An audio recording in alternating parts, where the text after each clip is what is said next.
I do know that he loved me and he was always super supportive of my music and the fact that I wrote music and stuff. Is this something else? I don't think it is. Probably missed one. Oh no, we got it. Sweet. You'll never see me going back there again. But yeah, this reminds me of different times. It's down here, right? Oh, what's over there? I just barely missed the ledge. Just barely missed the ledge. That's where you get espresso, I'm pretty sure. And the K, but yeah, you can do this level with espresso. And the secrets in this one are really annoying, if I remember correctly. A lot of them require the bird, and a lot of them are like really high up in the air. Like this one.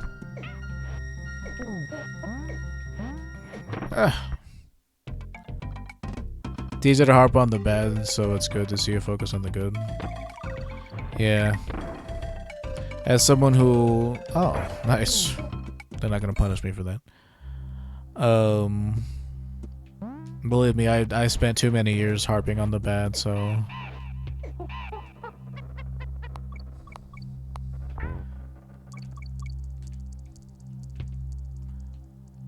Like, our relationship at the end was, already, like, to the point where I had to, like, basically cut him out of my life just because he was the kind of person where he would use your love against you. It's awful to say something like that, but, like, he could be very manipulative and he could be very, like, gaslighty about, like, well, if you love me, you would do, you know, you would do this for me, you'd lend me money, or you'd do this or that, or... So, seeing that he wasn't going to change, I had to completely separate myself from him, just so that we could have some kind of relationship, whatever it was. But, yeah, these were the rare times where we got along, was, playing some DKC. Oh!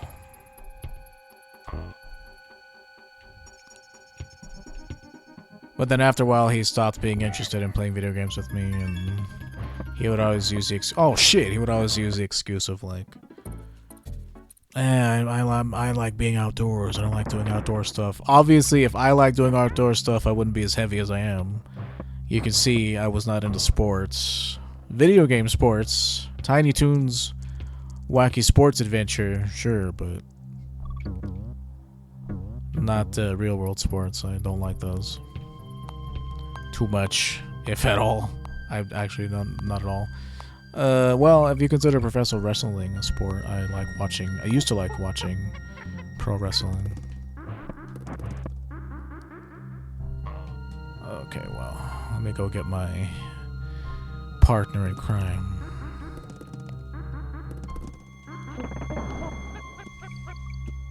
We all have that one relative like that, an uncle like that. The family kind of had to cut him off because he had drug issues, never stopped caring about him, but sometimes you have to cut people off for the welfare of the family. Yeah, that's kind of how it was with me and my dad.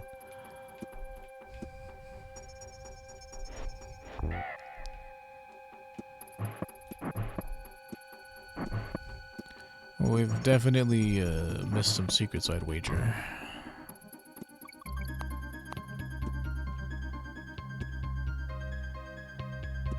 Yeah, I'm pretty sure. Oh, where could it be?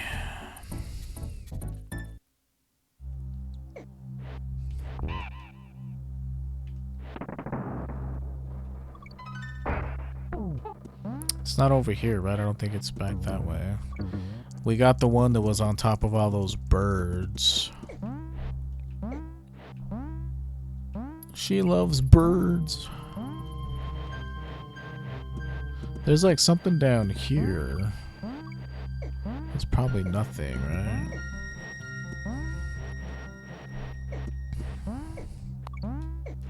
Is it up there? I don't think so. I'm gonna have to watch out because that little some bitch is gonna rain on my parade. And I don't want that. Oh, what in the hell was that about, dude? Fucking dude like shot that shit out with such force it blasted me straight to hell. Well, whatever. It's fine.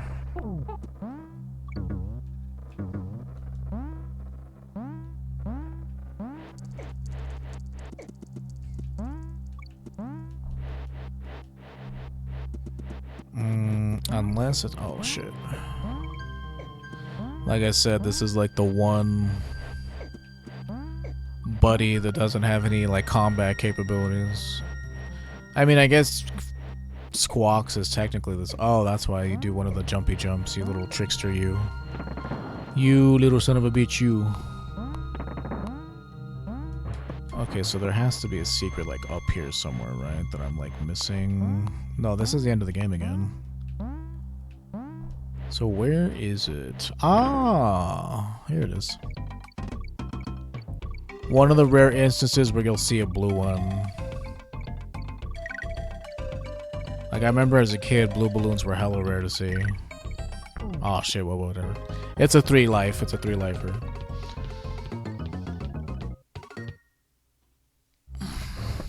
Is that it? Yes, good, good. Very good. This one's pretty chill, literally, pun intended. Like, yeah, you gotta run away from the octopodes, but it's not that big a deal. I think Joda might be right where these don't really have secrets in them outside of just getting to the exit. Oops!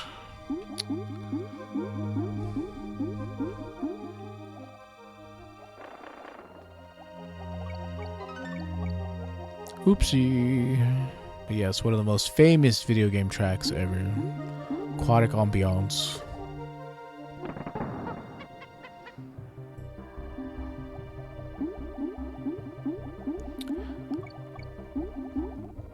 It's a double-edged sword, I think. Like, I probably wouldn't have wanted to escape into video game worlds if, like, the real world was, like, more tolerable to me as a kid, I guess. So...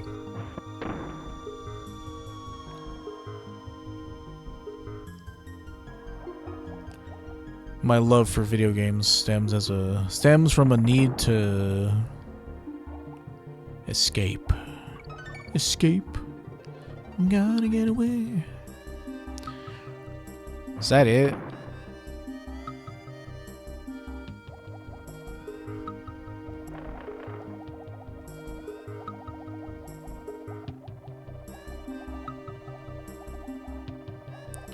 Truly, truly fantastic track.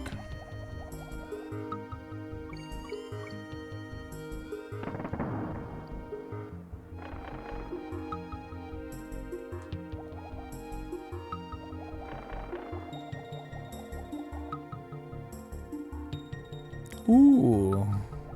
Yeah, there's nothing over there. That dude's just there to get you. He's a gotcha.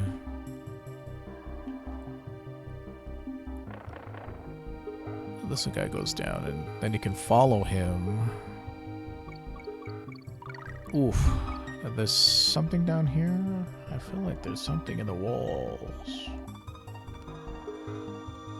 I saw an ear in the wall. Here, maybe? No. It's oh, sometimes there's a hidden path in the coral.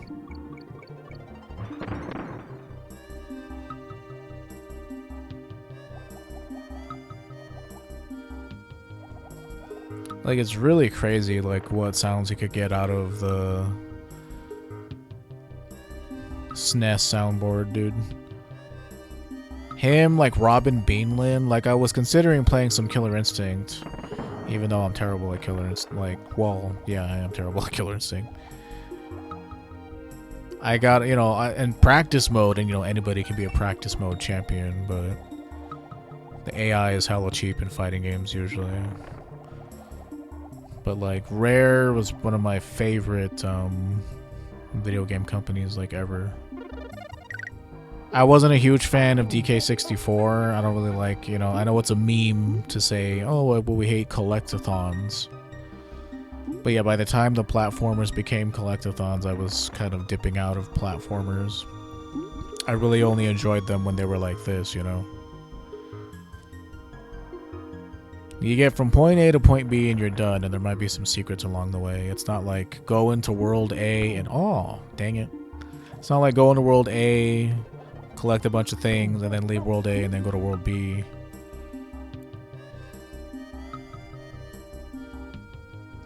Just me personally, like I wasn't super into DK64. I wasn't into Mario 64.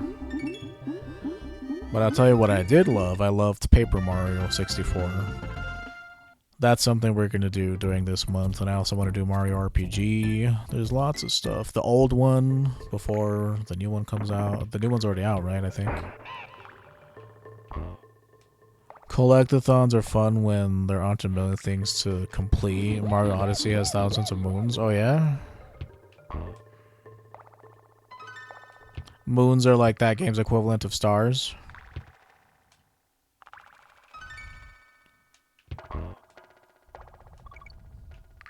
I think DKC was like the king, like DK64 was like the king of collectathons, right? Because even by collectathon standards, it had a lot of crap to collect. Like the blueprints, the banana coins. Yeah, I think... But yeah, see, here's Blue Crusher. There we are jumping on them. Proof, I have video proof that you can jump on Blue Crusher. I've missed like every possible secret, I think. It is possible. Diddy cannot jump on them. He'll bounce right off, so will not recommend. The controls weren't that great to begin with, and the collectathons didn't help. Yeah. Here, let me jump up here and get this G, and then just bite me. But like, I didn't even beat DK64, and on top of that, you needed an expansion pack. Which was, I mean, it was fine because it came with one. But I was like super hyped for it because I was a Donkey Kong Country fan like my whole life up to that point. And then when I got it, I'm like, a lot of the new Kongs are ugly. And it was basically, yeah, just go into this, a little bit of slowdown there. We're ugly, and it was just a matter of go here, collect this, and then you switch to that character, collect that.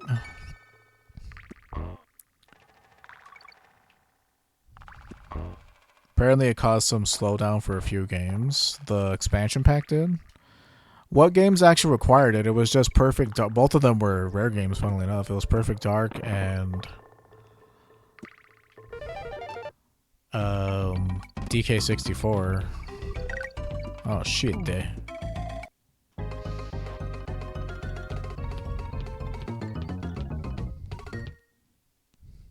Oh, did Banjo-Kazooie require it or Banjo-Tooie? Dang, I didn't know Banjo-Kazooie needed it too. Funnily enough, it was all the rareware games that needed them, huh?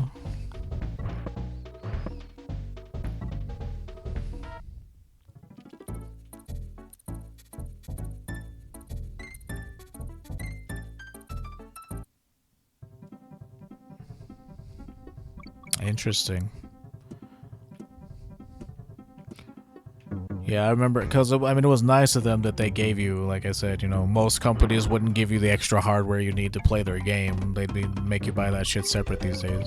So at the very least, I can appreciate that Rare gave you the expansion pack for free when you bought at least DK64. I don't know about Perfect Dark. I was not much into shooters back then. I'm still not into shooters now. I've always been more of an RPG kind of dude. JRPGs, mostly JRPGs, and then I switched over to enjoying WRPGs as well.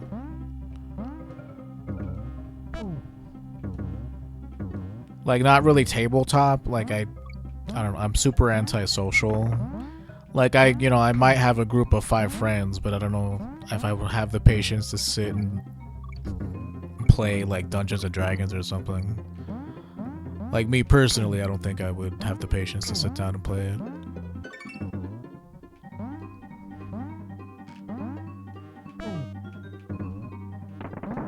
Uh-oh.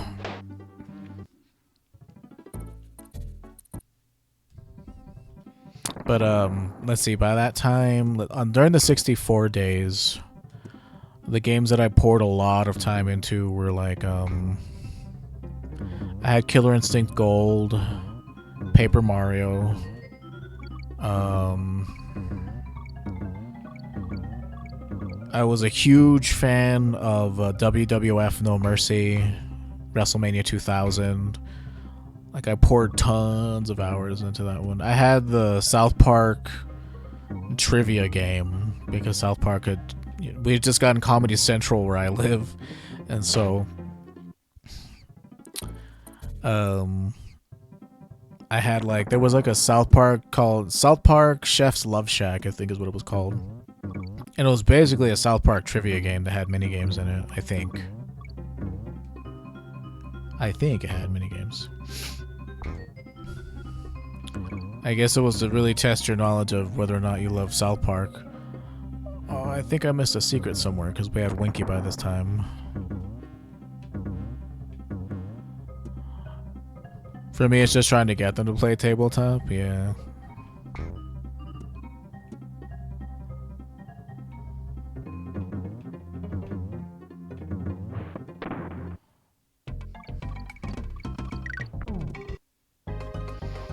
I have a Resident Evil 2 tabletop, and I'm mostly the moderator to get them into it because they're not used to board games like that, yeah.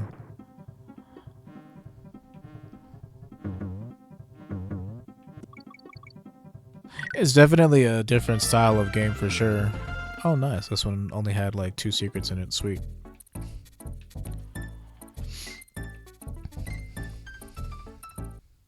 Sweet.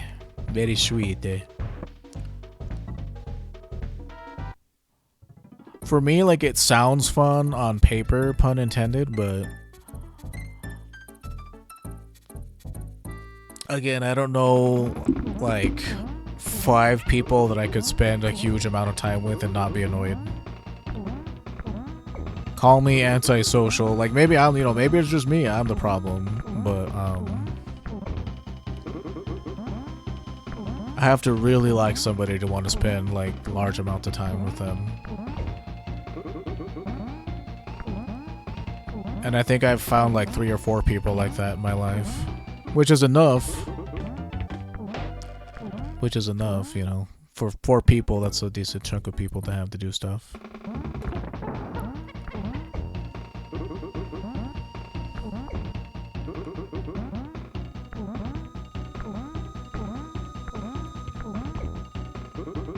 I think it just depends on the activity. Yeah, maybe.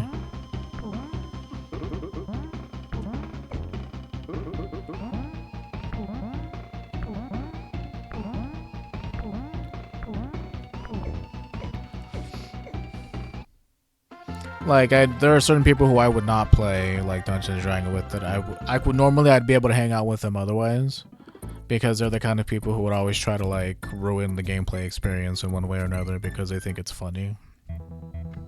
But this is my favorite track in DKC1 right here. To break away from talking about tabletop for a second, this track is called Fear Factory, and it's hands down my favorite track on this game.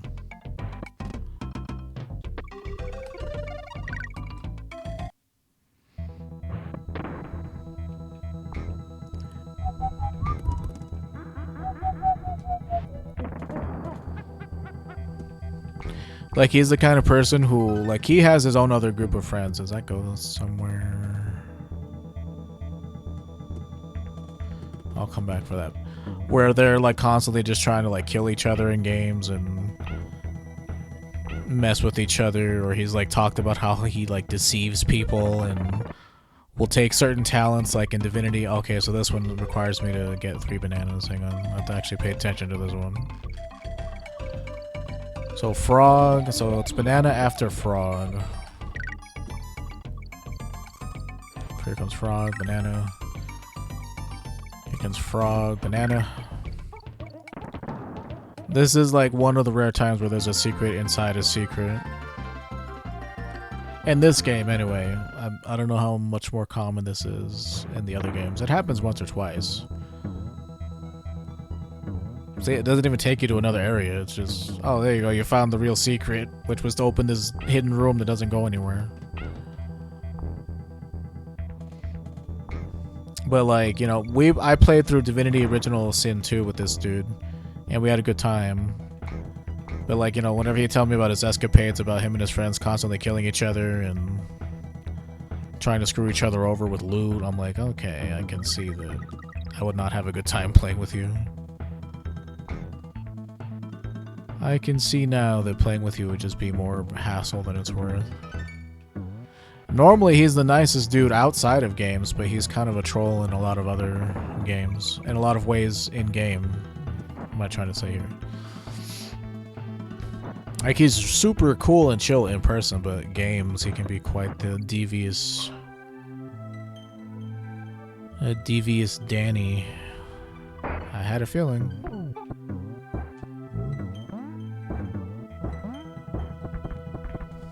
Is it down here? No, it's a it's a pit.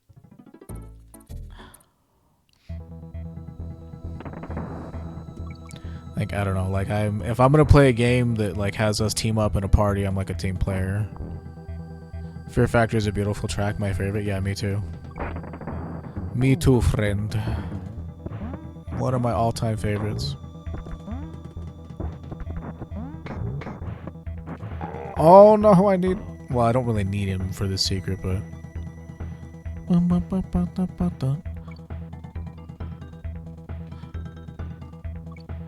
Funky's Fugue, that one's pretty good too.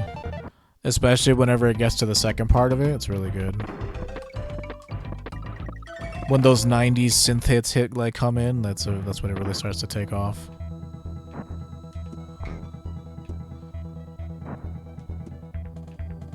When it starts to sound like the Mortal Kombat soundtrack, the actual movie Mortal Kombat from 1995.